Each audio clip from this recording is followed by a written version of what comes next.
ఒక వ్యక్తి జీవితమంతా ఒకటే మాట చెప్పేవాడు. నాకు ఎప్పుడు అవకాశాలు రావు, అందరికీ వస్తాయి, నాకు మాత్రం రావు అని అనుకుంటునేవాడు. అలా అతను ప్రయత్నించడమే మానేశాడు. భయంతో అడుగు ముందుకు వేయలేదు.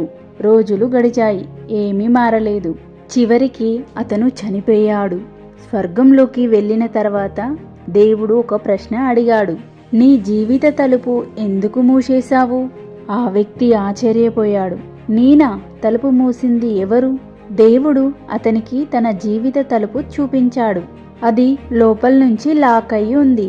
ఆ తలుపు దేవుడు మూసింది కాదు, సమయం మూసింది కాదు, పరిస్థితులు కూడా కాదు. ఆ తలుపులను అతనే భయంతో మూసుకున్నాడు. అవకాశాలు రావడం లేదు అనుకుంటున్నావా? ఒక్కసారి నీ భయాన్ని తెరిచి చూడు. తలుపు ఇప్పటికీ తెరిచే ఉంది. తలుపును మూసింది విధి కాదు, నీ భయమే. ఈ వీడియో మీకు నచ్చినట్లయితే లైక్ చేయండి, షేర్ చేయండి, కామెంట్ చేయండి. ఛానల్ని సబ్స్క్రైబ్ చేయండి. Thank you for watching.